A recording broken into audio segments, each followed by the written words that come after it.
Maka hari ni kalau nak kahwin dengan orang perempuan, ada beberapa syarat dia. Okey, antaranya apa? Beza antara dara dan janda. Janda ni pula ada dua. Satu janda muda, satu janda tua. Janda muda nama dia Kak Jan. Janda tua nama dia Jentu. Dia ada benda beza lah.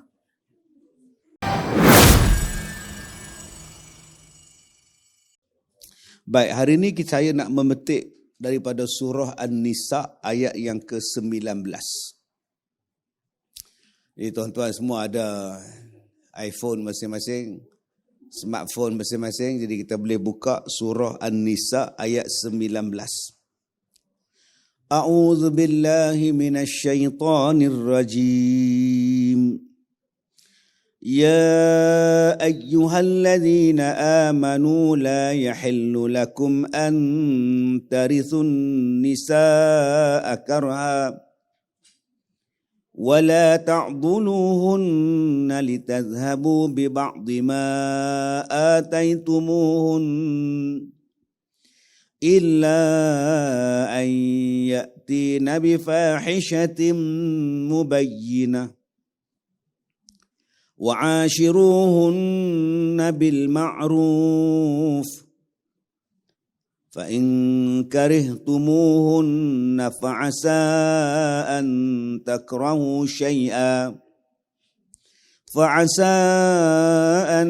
تكرهوا شيئا ويجعل الله فيه خيرا كثيرا صدق الله العظيم. Baik. Ayat ni tuan-tuan cerita tentang kesabaran. Ayat ni cerita tentang memandang baik kepada sesuatu ujian. Ayat ni cerita tentang hukum suami tidak boleh mengambil balik pemberiannya kepada isterinya. Ayat ni cerita tentang kalau isteri tadi melakukan kejahatan, barulah suami boleh ambil balik apa yang telah diberikan kepada isterinya. Allah mulakan ayat ini dengan kata perintah.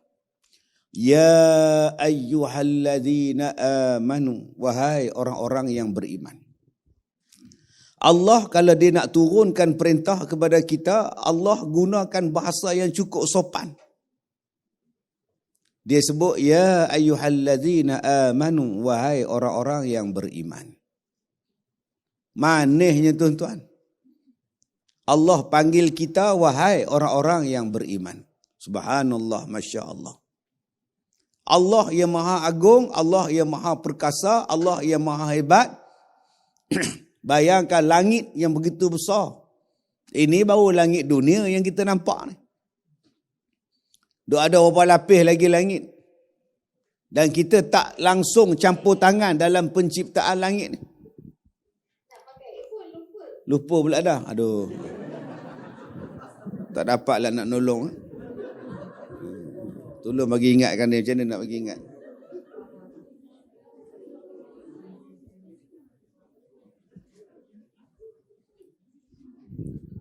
Dia tak muter tu. Baik. Jadi tuan-tuan yang saya hormati, Allah yang begitu agung tu, yang maha berkuasa, dia panggil kita orang yang beriman. Kita kalau jadi bos, panggil anak buah, panggil apa? Panggil apa? Kadang-kadang panggil Osman ya. Jarang kita panggil Encik Osman. Ya, jarang kita panggil Haji Zaki. Ya, jarang kita panggil. Kita kadang-kadang, kamu pun panggil. Kamu mengkamu aja. Koma aja. Kalau orang Perak, koma. Allah dia panggil kita, wahai orang beriman. Maknanya Allah iktiraf iman tu. Pengiktirafan kemuliaan yang Allah Ta'ala bagi pada kita. Mulia dengan lemah lembut Allah gunakan perkataan. Ya ayyuhalladzina amanu kutiba alaikumusiyam.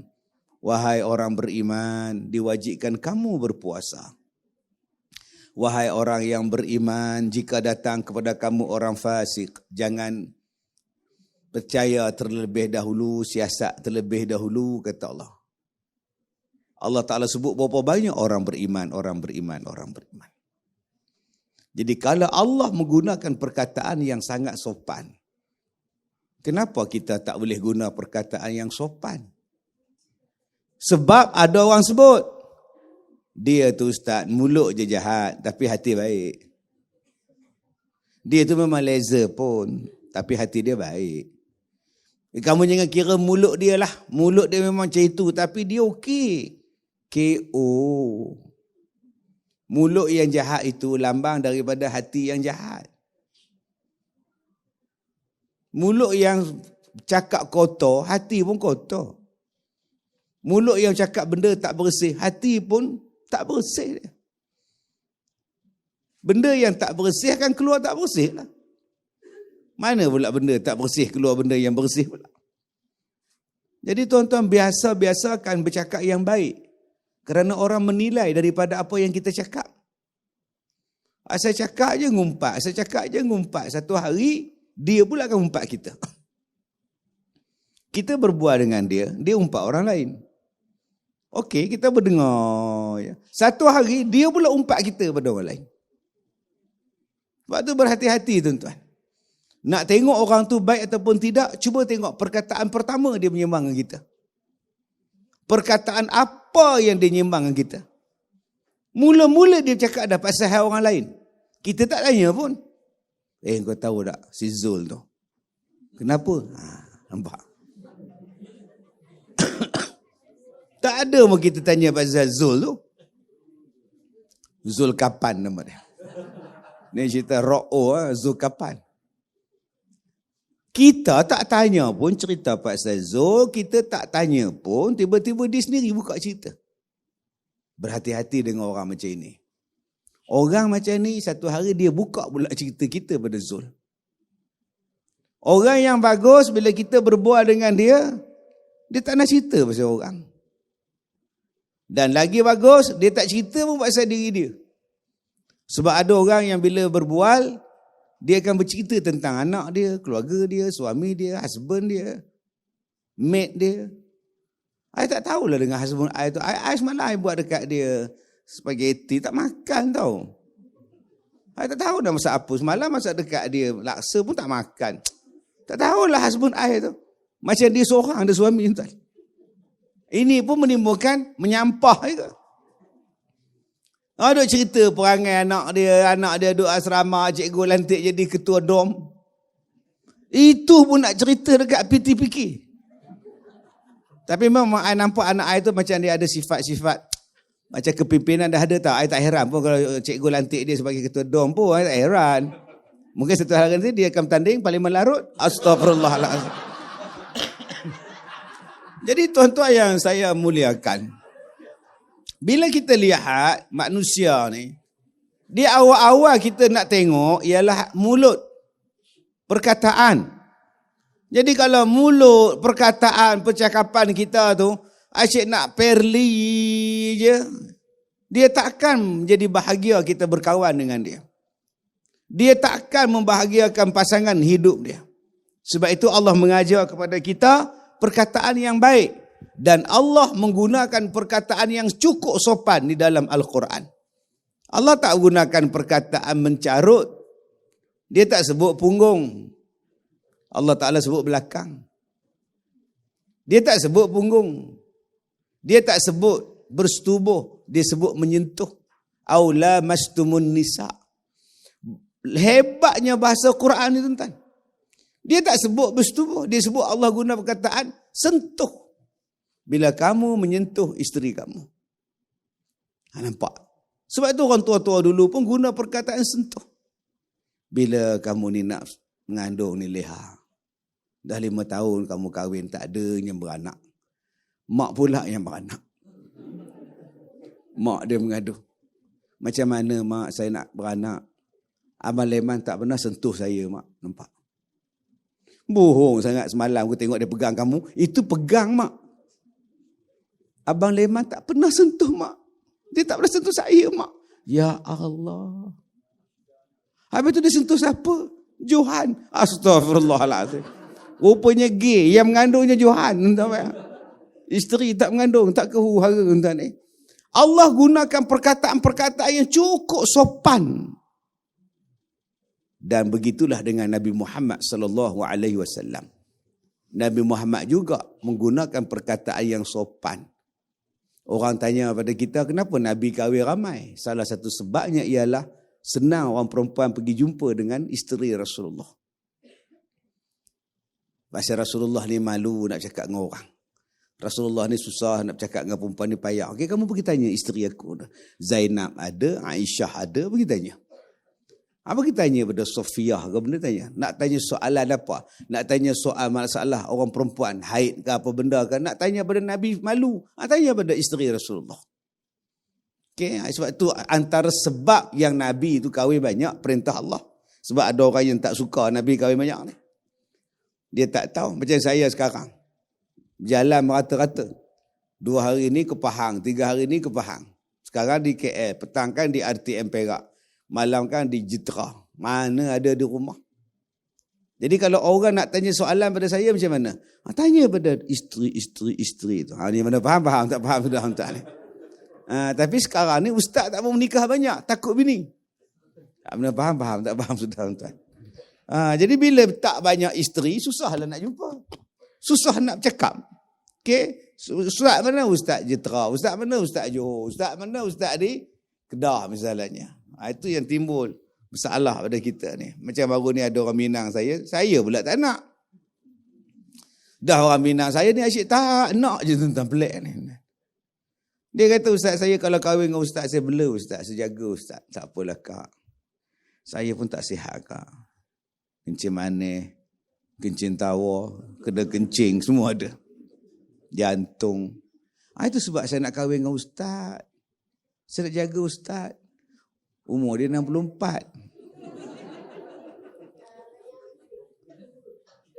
Macam mana?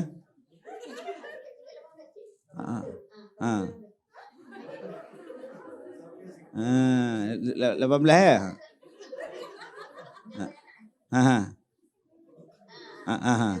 Okey. Baik.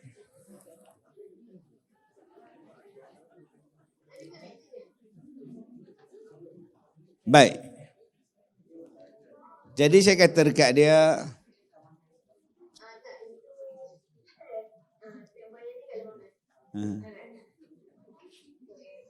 okey.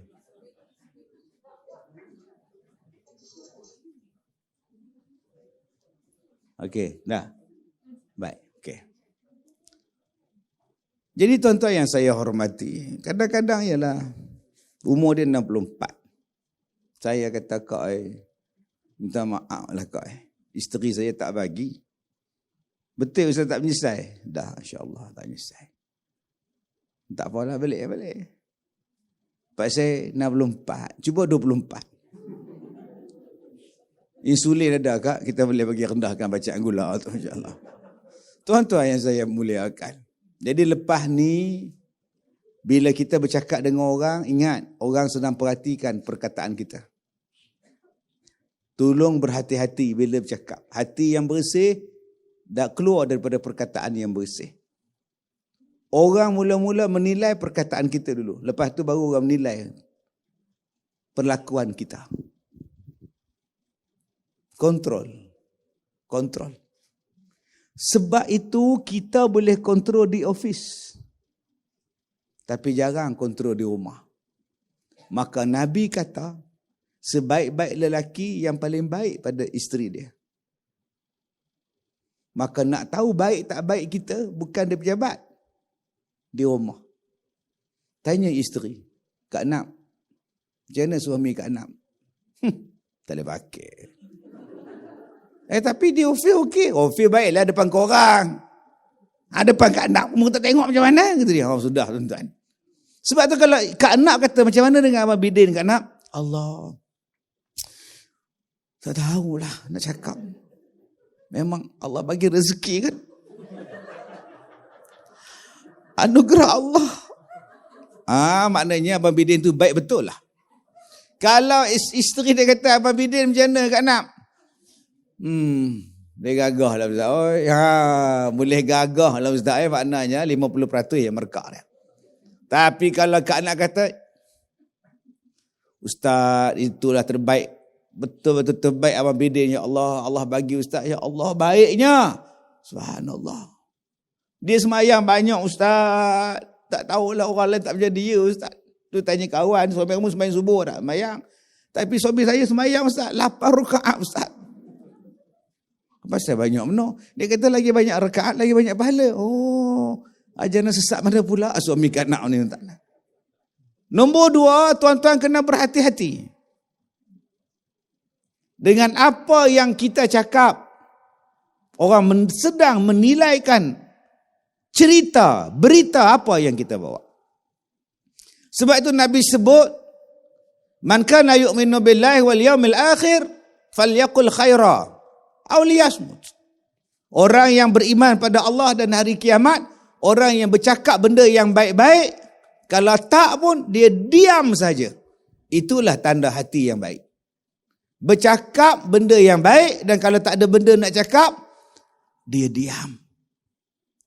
Ini cakap daripada buka office 7.30 sampai pukul 5.30.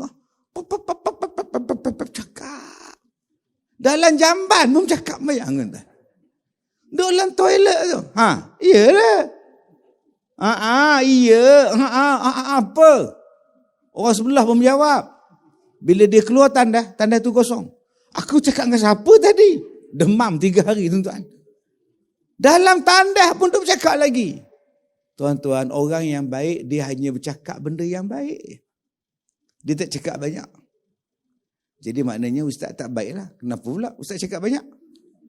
Baik saya diam. Bila ustaz nak cakap? Tadi ustaz cakap.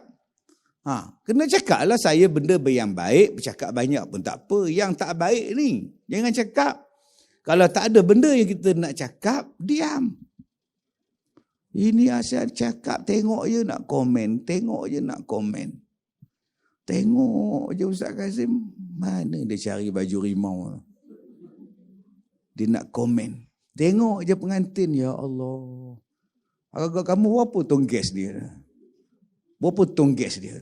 Berat 85 kilo. 1 tong gas berapa kilo? Dia duk kira berat tu dengan tong gas pula tuan-tuan. Ini penyakit kita ni. Dalam ayat ni Allah Ta'ala sebut apa? Wahai orang-orang yang beriman, la yahillu lakum, tidak halal bagi kamu. La, tidak. Yahillu, halal. Lakum, bagi kamu semua. Kum tu makna semua. Dan tidaklah halal bagi kamu semua. Makna kita semua. Perkataan kum tu, untuk kamu, plural. Kalau singular dia, laka, untuk awak lelaki. Laki untuk awak perempuan. Bahasa Arab dia macam itu. Untuk orang perempuan lain, untuk laki-laki lain, untuk seorang lain, untuk berdua lain, untuk bertiga lain. Macam kita orang Melayu ni tambah je lah kamu semua. Kamu pun seorang, kamu banyak pun kamu ke? Aku harap pada kamu. Kalau ramai aku harap pada kamu semua. Macam tu pula. Kalau banyak-banyak kita tambah 2 kali.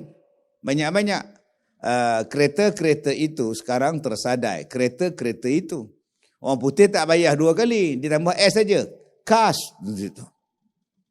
Orang Arab pula lain. Seorang lain. 2 lain. Ramai lain pula perkataan dia. Jadi tuan-tuan, di sini dia guna perkataan lakum. Kum tu maknanya banyak.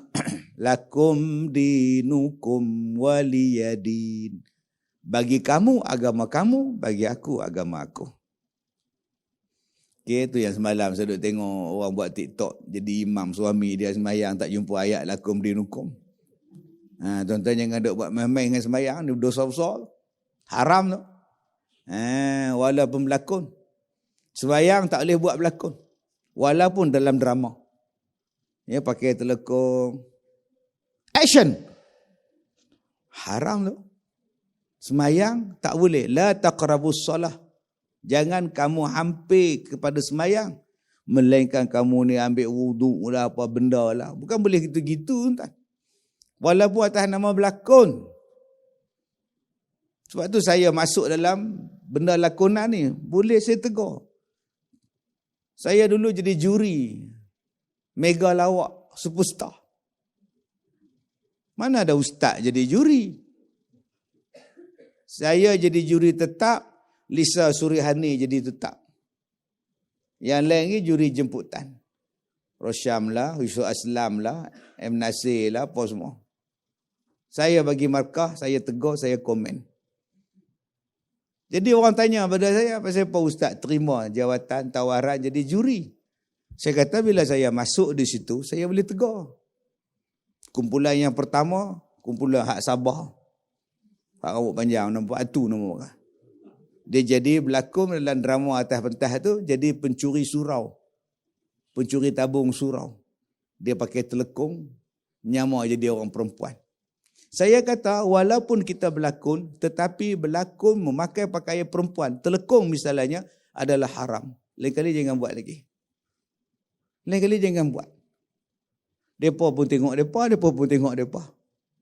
Tak boleh menyerupai perempuan. Tak boleh berlakon jadi perempuan. Sebab tu kalau tuan-tuan tengok superstar mega, saya jadi juri, mana ada mereka buat benda-benda tu. Sebab apa? Sebab saya dah nak, tak boleh ni, haram ni, buat main-main benda ni haram. Lah minggu kedua, Jakim hantar wakil untuk semak konten dia orang. Ada 2 ustaz pula duduk tepi saya pula, duduk tegur pula. Ayat Quran yang dibaca, hadis yang dibaca, cerita yang dibaca. Lama-lama jadi elok. Jadi masuk tu sebab nak tegur. Yang banyak melalak ni di luar. Apa ni? Haram ni apa? Duduk di rumah boleh buat apa? Apa, balik tidur. Boleh faham? Sebab tu saya masuk dalam berlakon. Saya berlakon jadi hero. Saya minta watak jahat, dia orang tak bagi. Saya minta watak tu. Sengat sama lu. Tetak. Dia orang tak bagi. Dia kata muka ustaz lembut sangat. Tak nampak watak jahat. Saya kata bagilah. Createkan satu watak. Orang lembut tapi jahat. Nampak dia lah yang baik. Dia lah yang tolong orang. Tapi dia gunting dalam lipatan. Bagi orang tak sangka. Sebab filem kita sekarang ni dah sangka dah. Ni mesti jahat. Dengan paruk, dengan mata sebelah buta.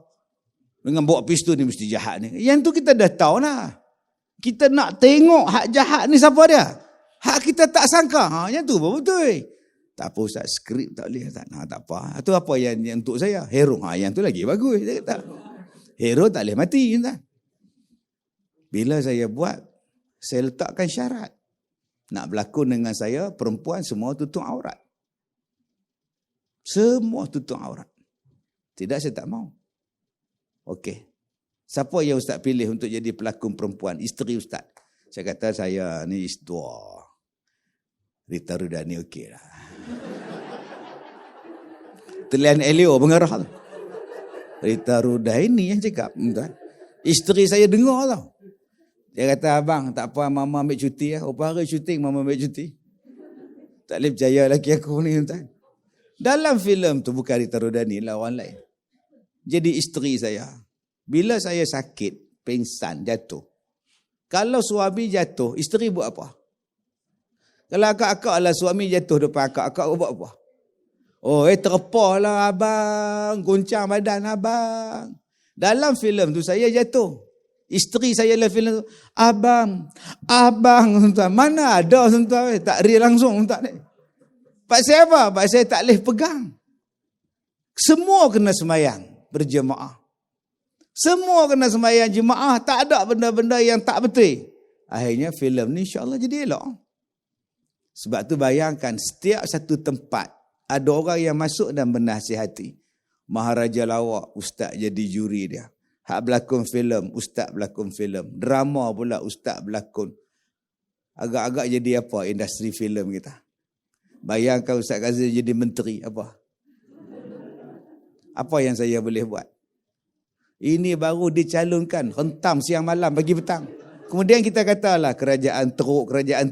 Habis tu hak elok-elok nak masuk hampa tak bagi. Boleh faham? Sampai bila kita nak berubah ni tentang ni? Sebab hati busuk. Kita faham kalau Ustaz Kazim masuk, habislah Ustaz Kazim. Dah hang meletakkan dia tu, meletakkan hang tu pada dia. Salah. Apa yang hang sangka pada dia, itulah hati hang. Kalau aku masuk tu, aku buahnya. Maknanya hang bukan orang. kita sekarang ni menilai orang mengikut hati kita. Sebab tu hati kotor. Saya ni kaki perempuan. Pi golok tu, cari ayam siam. Tiba-tiba saya jumpa dengan bos. Apa nama Cik Yakub dia dengan pakai kepiah ni. Ni nama dia Yakub. Tengok-tengok Yakub mu ada turun pada hotel. Hai. Dia ni pun cari juga. Kita serupa. Pak siapa yang tuan-tuan kata Cik Yakub ni pun cari perempuan? Pak saya, kita lah yang buat. Maka kita buat, maka kita sangka semua orang buat. Macam kita. Inilah dia tanda-tanda hati busuk. Yang kena repair hati ni. Padahal Cik Yakub ni pergi ke Golok. Bukan cari orang siam, perempuan siam. Dia cari pulut hitam. Nak masak bubur. Isteri dia pesan, dia kata, bawa kita nak buat kenduri akikah. Pergi beli sat. Dia pergi beli. Bawa balik pulut hitam lah. Beras pulut. Tapi kita yang duk cari benda jahat. Maka kita akan tuduh semua yang datang tu semua jahat. Ini perangai. Manusia yang bersih hati, dia akan sentiasa pandang baik dengan orang. Dia takkan tuduh orang yang bukan-bukan. Ini nak tengok bersih tak bersih hati. Sebab tu kita ni buat penawar bagi hati. Belajar membersihkan hati. Allah Ta'ala kata, tidak halal bagi kamu semua antarisun nisa akarha. Mempusakai wanita dengan jalan paksa. Okey. Orang jahiliah dulu mempunyai beberapa perkara berkaitan dengan perempuan. Pertama, bila suami dia mati, maka isteri dia menjadi barang pusaka. Itu zaman dulu. Kalau suami mati, isteri itu menjadi sebahagian daripada barang-barang pusaka. Macam rumah, tanah, macam kebun kurma macam tu lah. Jadi kalau anak dia dapat rumah, maka anak dia juga boleh dapat mak dia. Anak dia pula pegang mak dia. Mak dia pula jadi isteri anak dia. Ini adat zaman jahiliah. Orang perempuan ni boleh dipusakai. Yang kedua, zaman jahiliah dulu tuan-tuan, orang perempuan ni tak ada nilai. Dia tak ada nilai. Siapa nak ambil, boleh ambil. Sebab itu zaman dulu-dulu ada satu tempat di Nepal masih mengamalkan budaya ni. Kalau dia ada anak dara, dia akan tulis dekat rumah dia, di sini ada anak dara. Siapa nak menikah, mai? Siapa nak kahwin dengan anakku, mai? Bukan mai saja, dia boleh test and drive. Dia boleh test and drive. Kalau mengandung anak dia, maka bila lahir anak dia, dia akan tengok. Anak, baby tu muka serupa siapa? Dia 10 orang yang datang tu. Dia tengok, kamu ni paling, ini bapak kamu. Kahwin dengan anak aku. Ini orang perempuan di zaman jahiliah dulu-dulu. Langsung tak ada nilai. Maka dia boleh mempusakai pula. Suka ke tak suka je, ini ikutan kamu. Suka ke benci ke, ini bos kamu yang baru. Ini tuan kamu yang baru. Ini suami kamu. Walaupun perempuan tu suka ke tak suka, terpaksa. Dia tak ada hak bagi perempuan. Rasulullah datang. Islam datang. Dia angkat martabat orang perempuan. Sebab tu akak-akak ni kenalah banyak selawat pada Nabi ni. Kalau tidak tak tahulah akak, maka hari ni kalau nak kahwin dengan orang perempuan, ada beberapa syarat dia. Okey, antaranya apa? Beza antara dara dan janda. Janda ni pula ada dua. Satu janda muda, satu janda tua. Janda muda nama dia Kak Jan. Janda tua nama dia Jentu. Dia ada benda beza tak? Bila nak kahwinkan anak, tanya dulu. Kalau anak tu dara, belum pernah kahwin, kena tanya. Siti, ayah nak tanya ni. Anak lebih dolah tu, si Osman tu nak minang kamu. Kamu nak ke dengan si Osman tu? Dia tunduk je. Ayah ni tanya-tanya, malu lah orang. Terus lari masuk dalam bilik. Melompat dah tilam. Yes! Dia tak cakap pun. Dia lari je. Macam mana lihat anak kita tu. Kalau macam tu abang dia nak lah. Itu anak dara. Anak dara dia lebih malu. Melainkan anak dara yang tak malu. Kamu nak ke dengan si Osman tu? Bolehlah kalau ayah suka, saya pun suka. Itu tak malu punya anak dara tuan. Anak dara ni dia lebih kepada malu. Dia akan lari masuk. Mak ni apa? Malu-malu tanya orang. Tak nak. Mu lari. Tapi kalau janda tak boleh macam itu. Kamu tu janda anak dua. So bila kamu nak menjanda? Osman tu datang nak minang kamu nak ke? Duk main kaki kain. Lari masuk dalam bilik. Kalau macam tu abang, dia nak lah tu. Oh, tak ci. Janda kena tanya, setuju tak setuju? Kalau dia kata setuju, baru boleh. Kalau dia kata no, nahi ke binahi, tak boleh paksa. Anak kita bercerai, talak 1. 2 minggu bercerai. Dia balik bagi tahu kat kita, ayah, Intan nak rujuk balik. Kamu jangan gada-gada. Kamu dah lupa yang dia pukul kamu dulu. Tapi masa tu dia tengah marah ya. Dia janji dia tak nak pukul pun. Lagipun sekarang dia stroke belah kanan. Elok lah.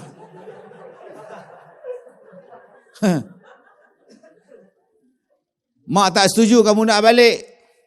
Masa kamu teruk dulu, siapa bela anak kamu? Aku juga. Kamu sana sini gaduh dengan dia, aku bela teruk. Nak tengok drama jam 7 pun tak boleh. Itu kalau kamu baik bergaduh balik, aku pula. Mak, bapak tak ada kuasa. Dia dah jadi janda. Mak, saya nak rujuk. Silakan. Tak boleh abang bantah. Kamu nampak penampok ni. Tampar kamu kan. Tak boleh. Itu hak dia. Dah habis iddah ustaz. Laki-laki tu nak balik pada dia. Pun itu hak dia. Itu beza dia. Sebab tu Allah kata tak boleh paksa dia. Dia mencapai tahap janda tadi ni. Itu beza. Ada masih orang yang tak berhenti nak faham beza antara saga dan beza. Itu lain tuan-tuan. Dia tak reti nak beza antara janda mati dengan janda hidup, bercerai hidup. Kamu tu dalam iddah. Habis tu, tak boleh kamu keluar rumah. Pasal apa tak boleh keluar pula mak? Yelah kamu tu kan iddah. Saya iddah bercerai. Bukannya iddah mati mak. Kalau iddah mati betul lah. Tak boleh pergi tengok konsert. Tak boleh. Orang yang iddah mati ni tuan-tuan, kalau dia jadi calon pun, dia kan boleh berjalan malam-malam naik motor. Undilah saya. Hoi, laki kamu baru mati sebulan. Duk diam-diam di rumah. Habis tu nak kempen di mana? Tu yang tadi tu. Tingkat 18. Okey. Tanya tu nampak tu. Dia boleh kempen guna itu, media. Sebab dia dalam iddah. Tapi kalau dia iddah berkahwin, bercerai hidup, lantak ke dia lah tuan-tuan. Oi. Kadang-kadang kita tak reti nak beza iddah mati dengan iddah hidup. Okey. Kamu ni bercerai. Mana boleh solek-solek, pakai cerita cantik datang ofis. Kamu kena pakai baju hitam tau. Apa pula laki aku duduk satu ofis dengan aku. Mungkin dengan sebab kadang-kadang orang setengah orang ni lepas dia bercerai baru dia bersolek. Masa tak bercerai tu ya Allah. Lepas bercerai 2 minggu. Rasa macam mana tengok ni mana. Tak dia ambil tutorial dengan siapa tak tahu tuan-tuan. Tudung cantik, baju dah cantik. Tak ada baju kelawar. Sebab tu Allah Ta'ala bagi peluang pada orang yang bercerai, boleh bagi rujuk dalam tempoh 3 kali suci. Mungkin dalam tempoh tu, berkenan balik, rujuklah.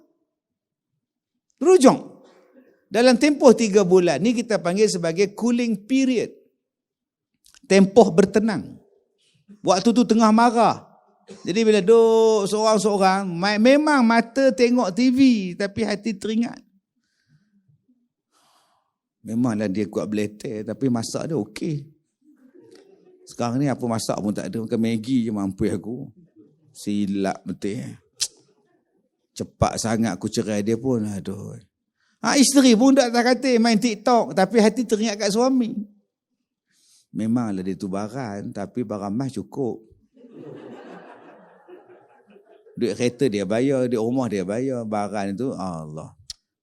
Sebab tu mesej balik. We text balik. Akum. Isteri baca tengok.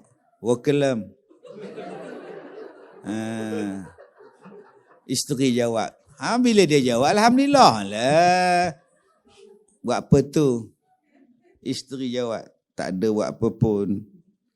Ini soalan yang inilah yang maut punya. Ada harapan ataupun tidak? Ingat kita tak? Kalau isteri jawab, entah, ada harapan. Tapi kalau dia jawab, boleh belah. Tak payahlah. Tak payahlah. Kalau dia jawab, boleh belah. Datang ke sekolah saya. Sekolah saya banyak stok. Umur 70, 68 semua ada tu. Ambil opah tu buat teman. Orang dulu-dulu bila dia ceraikan isteri dia, edah dia tak ada had. Bayangkan. Edah tak ada had. Dia bukan 2 kali cerai. Dia tak ada cerai 2 kali macam kita. Ni cerai 2 kali ya. At-talaqu marratan. Masuk kali ketiga tak boleh rujuk. Cerai pertama boleh rujuk. Kali kedua boleh rujuk. Talak 3 habis lah. Sebab tu talak yang boleh rujuk 2 kali ya. Mereka tak ada tuan-tuan. Mereka seksa orang perempuan. Dia cerai. Dia duduk dalam iddah. Dan dia tak boleh kahwin dengan orang lain. Lagi sehari 2 nak habis iddah, dia rujuk balik. Maka jadilah isteri balik. Dan bila jadi isteri, dia pukul, dia marah, dia cerai balik. Lagi 2 minggu, 2 hari nak habis iddah, dia rujuk balik. Lama-lama perempuan ni sampai ke mati tak menikah orang lain. Sampai ke mati hidup sengsara. Sampai ketua dalam keadaan terseksa. Islam datang. Talak cuma 2 kali yang boleh rujuk. Masuk kali ketiga, bye-bye. Supaya orang perempuan tadi boleh bina hidup baru, tak mengharap kes jantan tu lagi. Ni dia ayat Quran ni. Setengah orang perempuan dia tak faham. Dia kata Islam ni tak adil lah, Islam ni tak ni lah. Dia kata semua sikit-sikit jantan. Sikit-sikit jantan. Cuba tengok dekat dalam pejabat kita. Yang duduk kat depan tu pun 2 orang tu jantan. Kita semua kat belakang tu dia. Imam pun jantan. Bilal pun jantan. Ya Allah, Allah Ta'ala meletakkan sesuatu pada tempat dia. Itulah adil. Orang perempuan tak payahlah jadi imam. Bagi lelaki-lelaki lah. Adil lah orang lelaki-lelaki. Dia tak ada cuti. Akak-akak ada cuti. Bayangkan Imam Zaleha, Imam Rafidah, 4 orang imam. Imam Rafidah, haid. Imam Zaleha, salin. Takkan mampus masjid tu. Siapa imam ni? 4 cuti pula dah. Aduh. Jarang kita tengok Haji Abdullah cuti, haid. Ada semua tak? Tobat lahum tak ada lah. Kalaulah perempuan jadi imam, kami di belakang ni tak khusyuk Mak Ngah. Tak khusyuk bila Mak Ngah rukuk, tegak Tok Bilal. Begini tengok ni. Yang sebelah Tok Bilal pun begini tengok. Yang paling menyesal sekali yang hujung dekat tiang tu.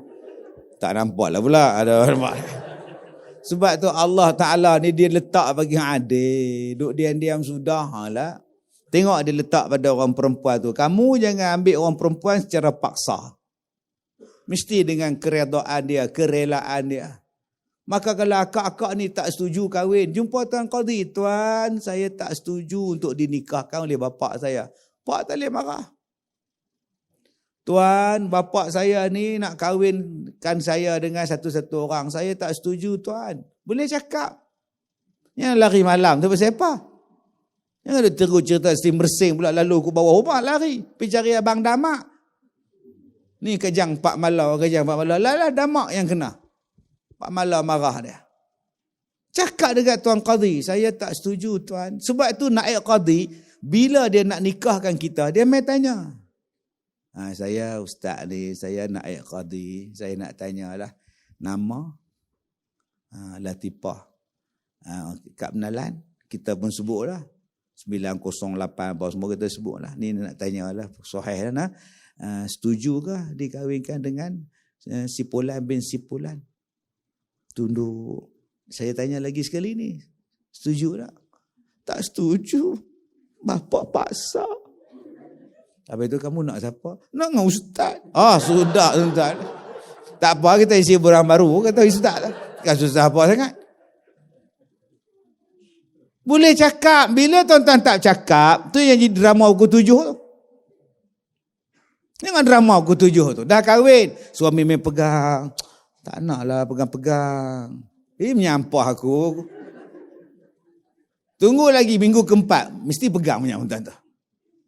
Tak nak lah, tak layan. Kita tak suka awak, kita dah ada power lain. Habis tu masa Kadir tanya, yang awak hangguk tu kejadah apa?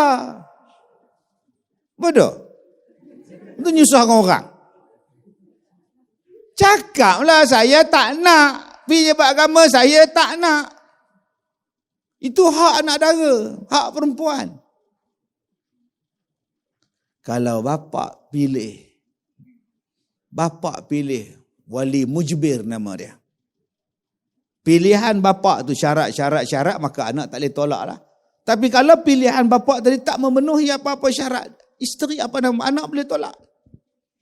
Minta hak dia. Dan kalau bapak larang, ayah, saya nak kahwin. Dengan siapa? Dengan Osman Ghazali. Menyamain seksapun tu kah? Betul lah. Cik, awak cik tukar nama. Nama Kasim Selamat kan bagus. Tak nama dia. Saya nak dengan Osman Ghazali. Bapak larang pula. Kamu jangan, ayah tak setuju. Tapi pak, ini pilihan saya pak. Pak, aku sepak kamu kan. Maka anak dara boleh pergi ke pejabat agama. Saya nak kahwin, bapak saya larang. Macam mana? Pejabat agama kan panggil bapak dia. Pakcik, apa masalah pakcik? Anak pakcik nak kahwin ni. Saya tak bagi sebab apa? Sebab bapak anak teruna tu musuh saya. Kami berniaga sama-sama nasi lemak. Saya berniaga lama dah, tiba-tiba dia baru datang. Dia berniaga benda yang sama dengan saya. Saya dah sound dia. Besok saya tak nak lagi muka awak. Bergaduh. Macam mana dengar Ustaz drama tu Ustaz? Ni cerita. Jadi bila saya bergaduh dengan bapak dia, saya tak tahu pula anak dia bercinta dengan anak saya. Saya kalau dah benci dengan bapak dia, seluruh keturunan saya benci. Tapi budak ni bagus encik. Budak ni kerja di pejabat PTPK. Orangnya bagus. Kalau dia pejabat tu, selain daripada dia main gitar, dia juga jadi imam semayang. Oh, subhanallah. Dan budak ni, dia ni cukup bagus. Orang dia sopan. Kalau dah semua syarat-syarat tadi terbaik, gugur wali bapak tu. Saya tak setuju. Kalau pakcik tak setuju, saya akan ambil alih sebagai wali. Saya tuan qadi. Boleh gugur dia, wali mujbir tu. Tapi kalau bapak dia kata, saya tak setuju. Kenapa pakcik tak setuju? Dia hisap dadah. 4 kali keluar masuk dah serenti. Dia ni pun tak semayang, kurang hajar punya budak. Saya takut dia ni ada penyakit. Bila dia dengan anak saya takut anak saya sakit. Bila disiasat, memang tak layak untuk anak dia. Maka qadi kata, kamu jangan kahwin dengan dia, ikut cakap bapak kamu. Maka anak dara tadi kena ikut cakap. Sebab bantahan bapak tadi dibenarkan oleh syarak. Jadi adik, apa yang mana belum kahwin ni faham dulu. Kenapa bapak bantah? Kenapa bapak setuju? Dalam ayat Quran ini menjelaskan kepada kita hak orang perempuan. Jangan kita guna kuasa veto kita aja. Aku bapak kamu. Aku sabar dulu bang. Tanya dia dulu persetujuan dia. Tanya dia dulu nak ke tak nak, apa masalah dia dan sebagainya. Kemudian kata Allah, bila dah menikah, bila dah kahwin, tanggungjawab suamilah untuk isteri dia. Apa dia? Dari hujung rambut isteri dia sampai hujung kaki dipanggil nafkah zahir. Abang, saya punya tudung ni dah buruk. Di bawah tu ada kedai bang. Kedai Kak Ani. Jom kita beli di bawah. Isteri minta beli tudung. Kena cari lah. Kena cari. Abang, ni Pakcik Habib dah panggil bang. Gelang saya dah habis dah. Jom ke kedai-kedai Pakcik Habib. Kena pergi lah. Itu nama dia aksesoris, tak termasuk lagi. Ni hak kewajipan. Roti kepada orang makan. Roti maknanya kena bagi makan cukup. Bagi makan. Abang-abang tanggungjawab abang-abang bagi makan. Abang-abang kerja di PTPK. Dia pula kerja tu. Tabung haji mana tu. Jalan Tun Razak tu. Makan dia di pejabat tabung haji tu berapa ringgit sehari? RM5. Abang kena sponsor. Abang kena sponsor lah. Tu hak dia. Hak dia. Ni kamu kerja 26 hari sebulan. 26 kali dengan 10, 2,600. Nah, RM260. RM260 belanja makan tengah hari kat ofis. Oh, subhanallah. 260 belanja. Yang di rumah lain pula. Oh, sebab itu akak-akak kalau akak-akak semua ni tak menikah lain suami ni. Sungguh Tapi isteri ni baik hati. Ni leha 300 dia makan kat pejabat abang bagi. Ini nafkah bulanan kau leha 1,200. Ini 2,000 lagi belanja rumah. Isteri kata belanja rumah saya ambil. Yang 300 belanja makan tengah hari saya tak nak lah. Yang 1,200 pun saya bagi balik kat abang. Abang izinkan saya kerja pun syukurlah abang. Terima kasih abang. Kalau tak nak tak apalah. Alhamdulillah. 300 kali campur dengan 1,200, 1,500. Agak-agak kalau 10 bulan, 15,000. 15,000 agak-agak dia boleh nikah lain tak? Jadi akak-akak ambil duit tu. Lantak dia. Ini konon-konon baik sangat. Ambil, tak apalah abang, tak apa. Abang izin saya kerja pun cukup lah abang. Oh, kawan tak ada. Selain dia tukar exhaust kereta, dia tukar exhaust lain lah. Lepas tu kita marah pula. Suami tak tanggungjawab lah. Sebab awak tu terlalu sangat bagi pada dia. Kalau bagi dia kerja betul-betul, dia pun tahu beban. Teruknya jadi lelaki ni baru satu bini. Kalau dua mampus aku, seorang cukup lah. Selesai masalah. Ni bagi terlalu banyak kerehatan. Abang pergilah sambung kat bawah tu OUM, pergi sambung belajar kat bawah tu. Pendaftaran ke bawah tu. Supaya abang nanti bekerja sana dapat naik pangkat besar sikit, gaji besar sikit. Habis tu kalau abang belajar, ayang macam mana dengan anak-anak? Ayang korban lah jaga anak-anak. Anak 4 orang. Hantar ke tadika, hantar ke sekolah. Bumbung rosak pun isteri tukar. Suami duk relax study ni. Itu yang datang jumpa saya. Dia kata, Ustaz tolong tengok anak-anak saya. Saya pun tengok. Ustaz tak rasa kesian ke? Kesian ke? Kenapa? Ayah dia orang kahwin lain. Oh ya ke? Macam mana boleh kahwin lain? Dia sambung belajar. Saya jaga semua anak-anak semua saya buat Ustaz. Duit belanja pun saya bagi Ustaz. Oh ya ke? Sebab dia pangkat rendah, dia pejabat dia rendah kan, saya nak bagi up lah sikit. Betul? 3-4 tahun korban Ustaz. Habis tu bila dia grab Ustaz, dia menikah lain Ustaz dia. Itu apa masalah? Dia tanya saya, apa masalah? Ustaz tolonglah bagi bercerai dia orang. Nak bercerai pakai jadahnya. Dah kahwin bang, tak boleh kak. Terimalah hakikat. Tak kesian ke anak-anak? Nak buat macam mana? Ya akak kata suruh dia belajar. Tu buat apa? Biar dia apa-apa kedana tak buat akak weh. Bila dia dah free banyak, bila dia dah seronok banyak, tanggungjawab dah tak ada. Tengok pula dalam bilik kuliah pula semua dah licin, semua jerawat tak ada, belasah lah. Biar dia susah tak apa dah. Ngambil anak hantar sekolah. Habis-habis kuat dia borong je. Kadang-kadang kita ni jadi pelik. Kita yang buat benda tu kita menimbulkan masalah. Dan kita tak berani nak cakap no. Itu yang datang jumpa saya mata lebam ni. Kenapa kak mata lebam ni? Suami pukul ke? Lama dah. Lama tak. Sejak dari awal kahwin. Sampai sekarang lah. Saya tak tahan Ustaz. Kalau gitu kak pergi balai polis, pergi hospital, report. Pejabat agama minta cerai. Tapi saya tak nak cerai, Ustaz. Kalau gitu sabarlah kak. Saya dah tak sabar, Ustaz. Saya tak tahan, Ustaz. Kalau gitu cerai lah. Buat apa hidup kena pukul je. Tapi saya tak nak bercerai, Ustaz. Kalau tak nak bercerai, sabarlah. Sabar. Saya tak sabar dah, Ustaz. Kalau saya hilang sabar je mana? Tak kau lipat lagi, kau buat smackdown lagi. Orang cakap A, dia cakap B, orang cakap B, dia cakap C. Bila nak selesai masalah? Bercerai tu bukan jahat, dia menyelesaikan banyak masalah. Allah Ta'ala sebut dalam ayat ni, orang laki-laki tak boleh ambil balik apa yang dia dah bagi pada isteri dia. Sebagai nafkah, sebagai hadiah, tak boleh ambil balik. Ni bulan ni bulan 11. Bulan 11 ni tarikh lahir saya lah. Ni. Tahun lepas saya dapat jam, ni dia jam, hari jadi tahun lepas.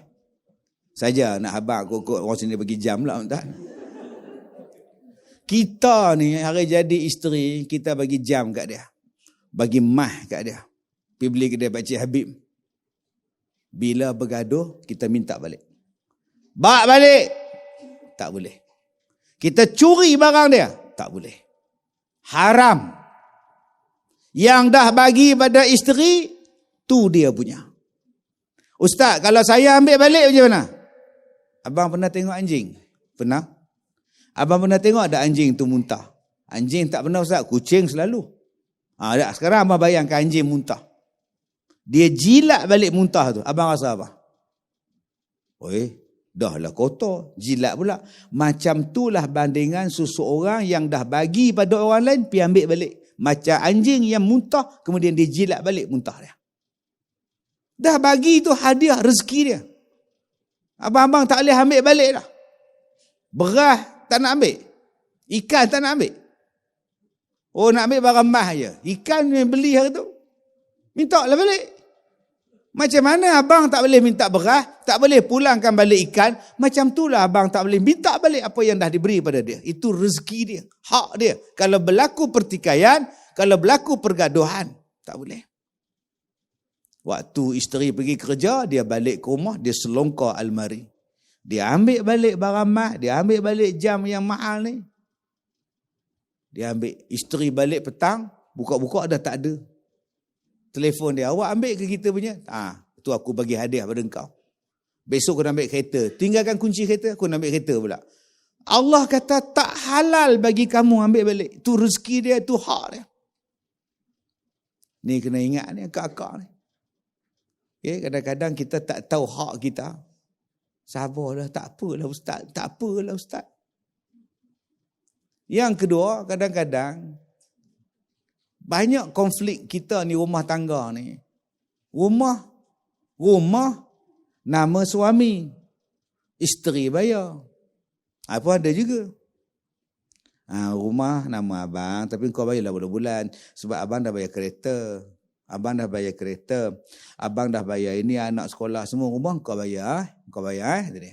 Okey. Kereta nama suami dia bayar. Kalau jadi apa-apa dia punya. Rumah nama suami juga, kalau jadi apa-apa nama suami. Siapa bayar tu punya lain punya pasal. Nama suami lah bayar, nama isteri lah bayar kalau dua-dua bekerja. Ni waktu kita ni, waktu baik, tak apa. Ayang bayar yang ini, anja bayar yang ini. Ayang bayar yang ini, anja bayar yang ini. Itu tengah baik, 6 bulan menikah. Lepas ni jadi macam-macam. Fikirkan dulu. Okey, kita nak beli rumah, nama pinjaman, nama berdua. Kamu cuba tengok pinjaman dekat tabung kemahiran kamu tu. Abang, itu untuk kemahiran, bukan beli rumah abang. Oi. Ejah lah bincang dengan bos, tengok macam mana aku fikir boleh tolong kata dia. Memang tak boleh abang, ni untuk rumah. Okey, 2 nama rumah sekarang. Apa nak buat? 1,600 sebulan. 800 awak, 800 saya. Dah, share. Nanti jadi harta sepencarian. Banyak yang dia tak sangka benda tu banyak berlaku. Akhirnya, bila benda tu berlaku, mula pening kepala. Tu nama dia unsangkable ni. Unsangkable ni lah yang banyak berlaku ni. Jadi abang-abang, tolong jelas benda ini. Okey, ni abang hadiahkan pada mama. rantai. Ini hadiah abang. Abang, ingat tak Ustaz Kazim cakap hari itu? Kalau dah hadiah pada isteri, haram suami ambil balik. Ya, abang faham. Jelas. Ini abang hadiah pada awak. Hanya untuk 6 tahun. Selepas 6 tahun, abang ambil balik. Kena buat syarat macam tu. Ini abang hadiah untuk mama. Tapi kalau abang sesak, abang ambil balik tau. Itu bukan hadiah. Itu pinjam ke apa? Hadiah dia punya. Bila dia bagi hadiah gelang pada isteri dia. Isteri tu nak buat apa dengan gelang tadi? Hak isteri. Dia balik kampung, adik dia nak kahwin. Kak tak ada apa nak hadiah kat kamu. Akak bagilah gelang kak pada kamu. Hak dia dah. Begitu juga isteri. Ada gaji di PTPK ni. Bagi sedekah. Duit isteri. Tak payahlah bagi tanya izin suami. Abang, ni nak sedekah dekat ni. Dia orang susah. Dia minta 100 untuk sekolah dia. Minta izin abang tahu. Pasal pun nak minta izin pula. Duit akak kan? Duit akak silakan. Yang kena minta izin ialah duit belanja yang suami bagi. Ini 2,000 belanja bulanan. Beras, gula, kopi, tong gas. Sini dia. Bayar duit cowai. Semua sini. Okey. Contohlah. Duit inilah yang akak tak boleh usik. Yang ni jangan duk usik ni. Nak usik yang ini, minta izin suami. Hatta nak bagi pada rumah jiran pun kena minta izin suami. Jiran minta beras. 1 besen, pinjam, minta hutang. Telefon suami, bang, Kak Leha minta beras. Dia nak makan, tak ada nasi, beras lelaki, tak belik, mana pergi tak tahu lah bang. Kena minta izin. Dan Kak Leha tadi kena faham, aku datang ni tak beras, tak boleh saya bagi, saya kena minta izin suami saya dulu. Mau beras pun minta izin ke lelaki, apa kejadah kamu ni, aku dengan lelaki aku dulu, aku terajang. Patutlah lelaki Kak Leha tak boleh balik sampai sekarang. Duk terajang, tak habis-habis.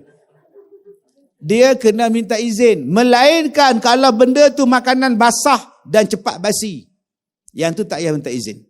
Kita masak gulai, hantar pada sebelah. Balikkan bagi tahu, bang, tadi saya minta hantar pada rumah Kak Leha tu, dia makanan tak ada, saya kesian, saya bagi gulai semangkuk. Ni nak bagi tahu ni. Kenapa tak minta izin? Kenapa tak minta izin? Ya Allah abang, kalau minta izin kan abang tu balik malam, basi dah gulai tu. Dia nak makan tengah hari. Maka suami tak izin. Sudah. Kita lah berdosa pula. Ustaz boleh minta balik? Kak Leha dah telan habis dah semangkuk tu. Dengan mangkuk-mangkuk dia telan. Nak minta kejadah apa awak ni? Astagfirullahaladzim. Sebab tu makanan yang cepat rosak, minta izinnya bila dia jumpa. Makanan yang tak mudah rosak ni, telefon dulu. Jangan bagi dulu. Tu hak suami. Akak-akak kena faham tu. Duit. Tapi kalau dia bagi belanja pada akak 300 sebulan, duit belanja poket. Yang tu yang akak boleh bagi dekat mak, bagi dekat ayah di kampung. Sebab tu hak kita. Tapi yang untuk belanja keluarga, belanja dapur kita, kena minta izin suami dulu. Itu perbezaan nafkah yang orang perempuan kena faham dan suami kena faham. Sebab ada suami dia kontrol duit isteri dia. Abang tak izinkan kau sedekah pada masjid tu. Abang, ni duit gaji saya bang. Memanglah ada gaji kau, tapi aku yang izinkan kau kerja. Aku izinkan kau kerja. Kalau aku tak izin, kau tak dapat gaji tau. Kena faham tu. Faham, tapi ni gaji saya, hak saya. Aku nak, sudah tuan-tuan ni. Akak kenapa akak kahwin dengan dia pernah baran? Keras kepala. Dah jodoh Ustaz. Tak takkan kau tak tahu masa dulu dia pernah baran? Tahu, tapi love is blind. Ulanglah. Payah cakap tuan-tuan. Tuan-tuan yang saya hormati. Tak sempat kita nak habis satu ayat ni. Panjang lagi ni ayat ni tuan. Jadi tuan-tuan kena jemput 32 tahun pada sekarang pula. Tersambung pula ayat ni. Kalau dah pencin macam tu datang juga tongkat dengar. Jadi hari ini tuan-tuan, banyak taklimat kita tentang zakat. Dan saya nak cakap satu ya tuan-tuan. Saya ni ke hulu ke hilir, wallahualam dah 32 tahun. Saya pun tak tahu dah berapa juta orang dengar ceramah saya. Tahu berapa ratus juta dengar tuan-tuan dalam Facebook, dalam YouTube, TikTok, apa bala semua. Sejak 32 tahun dulu. Buka sekolah, menulis buku, mengajar. Oi, macam-macam tuan-tuan. Ada orang tanya banyak pahala saya. Saya kata tak ada lah, mana ada. Saya ngajar bodoh-bodoh boleh lah, bohong-bohong boleh lah. Tapi Ustaz, Alhamdulillah Ustaz, di dalam YouTube berpuluh juta tengok Ustaz ni. Pahala saya ni tuan-tuan, bukan dapat kat saya seorang. Dapat pada orang yang bayar zakat. Sebab masa saya belajar dulu, pejabat zakat bagi dekat saya sebulan 250. Belanja hafal Quran setiap bulan. Selama 3 tahun. Dapat duit zakat fi sabilillah. Jadi masa tu saya miskin, mak susah. Tak ada duit. Kalau tak ada duit zakat tuan-tuan, saya berhenti. Kerja kilang tuan. Kawan saya ambil kerja kilang buat balik RZ. Saya boleh naik bas mogah. Tanya Malik punya bas warna merah. Kawan saya pula naik RZ, Raider semua. Oh, masa tu hebat, megah gila RZ. Kalau saya tak ada duit tuan-tuan, saya pun kerja kawan-kawan saya. Tapi pasal adanya zakat tu saya sabar. Dapatlah 250, 100 duit poket, 150 duit makan. Habis 30 juzuk hafal Quran. Kemudian saya mula mengajar, kemudian saya sambung belajar, mengajar lagi. Dan akhirnya tuan-tuan saya jadi penceramah. Jadi dengan sebab saya ni dapat duit zakat ni tuan-tuan, orang yang bayar tu pun dapat saham dia. Besok duduk dalam kubur tanya pula, masa bila aku ngajar orang, masa bila aku ceramah pada orang. Kamu bagi sumbangan, kamu bagi zakat, pihak zakat edarkan pada fi sabilillah, pada asnaf. Tak paksa-paksa kita dapat pahala percuma tuan-tuan. Inilah dia yang kita nak, ya, kebaikan daripada berzakat ini insya-Allah. Ya, tuan-tuan bayarlah zakat, buatlah potongan gaji dan sebagainya. Mudah-mudahan pahala akan berpanjangan. Dan saya dengar hari ini ada banyak Ustaz Kamal no. Cabutan betul hari ini no. Ada 4, ada Siti Khadijah ada. Oh tak ada ya Allah. Tapi tak ada yang tu, ada Siti lain pula. Saya hari tu, saya kata dekat satu makcik. Saya kata laki-laki ni bolehlah buh nama Muhammad, ambil berkat nama Nabi.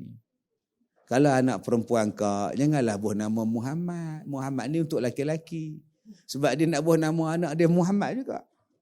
Saya kata tak boleh kak. Anak kak perempuan. Buhlah nama Siti Khadijah. Dia kata Siti Khadijah tu bukan telekung ke? Astaghfirullahalazim. Jadi tuan-tuan insya-Allah ada hadiah istimewa menunggu tuan-tuan. Saya minta maaf jika terkasar bahasa. Selamat. Semalam saya paling terkejut tuan-tuan. Semalam kita di mana malam lupa kita. Di Putrajaya, sorry. LPPSA. Punya banyaknya saya cabut hadiah. Tak kena-kena tuan-tuan. Tuan-tuan, janganlah bila saya cabut tu panggil nama tak ada, panggil nama tak ada. Dia orang semalam pergi ke mana? 5 saya cabut, 5 tak lekat. Cabut lain pula, saya rasa dekat 20 kali kita cabut. Tapi saya tengok kehadiran tuan-tuan hari ini tak keluar ni, insya-Allah nama tuan-tuan dapat. Saya tengok belakang tengkok tu pun hadiah pun hebat-hebat tu. Baik, jadi sekadar itu saja. Saya minta maaf jika terkasar bahasa.